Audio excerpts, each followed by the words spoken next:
இன்னும் 3 மாநாடு நடத்தினால் போதும், விஜய் காலி பெருங்காய டப்பாவாகி விடுவார். விஜயை கலாய்த்த சேகர் பாபு. வணக்கம் செய்திப்புணல் நேயர்களே. விஜய் இன்னும் 2 அல்லது 3 மாநாடுகளை நடத்தினாலே காலி பெருங்காய டப்பாவாக மாறிவிடுவார் என்று அமைச்சர் சேகர் பாபு விமர்சித்துள்ளார். முதல்வர் ஸ்டாலின் தரம் தாழ்ந்து விமர்சிக்கும் விஜயின் உயரம் அவ்வளவுதான் என்று கூறிய சேகர் பாபு, ராஜவேஷம் கலைந்து போய்விட்டதாகவும் விமர்சித்துள்ளார். மதுரையில் நடந்த தாவேக 2வது மாநில மாநாடு தாவேகவுக்கு வெற்றிகரமாக அமைந்தாலும் பெரிய அளவில் தாக்கத்தை ஏற்படுத்தவில்லை. தாவேகவில் 2ஆம் கட்ட தலைவர்கள் இல்லாததை விஜயே வெளிச்சம் போட்டு காட்டிவிட்டு சென்றார்.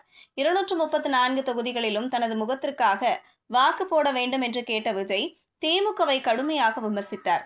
ஆனால் தூய்மை பணியாளர்கள் விவகாரம், தேசிய அளவிலான தேர்தல் ஆணையம் மீதான குற்றச்சாட்டு, ஆணவ கொலைக்கு எதிரான தனிச்சட்டம் உள்ளிட்ட எந்தவித பிரச்சனைகளையும் விஜய் பேசவில்லை. வழக்கம் போல வாரிசு அரசியல், திமுக மீதான ஊழல் குற்றச்சாட்டு உள்ளிட்டவை குறித்து மட்டுமே பேசினார். அதேபோல் முதல்வர் ஸ்டாலினை அங்கிள் என்று அழைத்து சர்ச்சையில் சிக்கினார். இதனைத் தொடர்ந்து அமைச்சர்கள் விஜய்க்கு பதிலடி கொடுத்து வருகின்றனர். அந்த வகையில் அமைச்சர் சேகர் பாபு செய்தியாளர்களை சந்தித்து பேசுகையில், தமிழக வெற்றிக் கழக தலைவர் விஜய் இதுவரை 2 மாநாடு முடித்துள்ளார். இப்போதே நரியின் சாயம் வெளுத்து போச்சு டும் டும் டும், ராஜவேஷம் கலைந்து போச்சு டும் டும் டும் டும் என்பதைப் போல அனைத்து தரப்பு விமர்சனங்களையும் தாங்கி சென்றுள்ளார். இன்று அனைவரும் விமர்சனம் வைக்கும் அளவிற்கு விஜய் தள்ளி வைக்கப்பட்டுள்ளார்.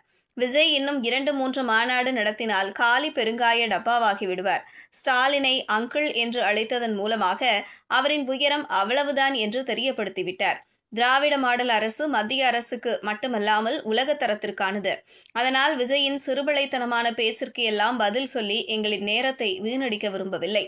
2026ஆம் ஆண்டு களத்தை நோக்கி திமுக சென்று கொண்டுள்ளது. இப்படி சிறுபிள்ளைத்தனமாக பேசுபவரை களத்தில் சந்திப்போம்.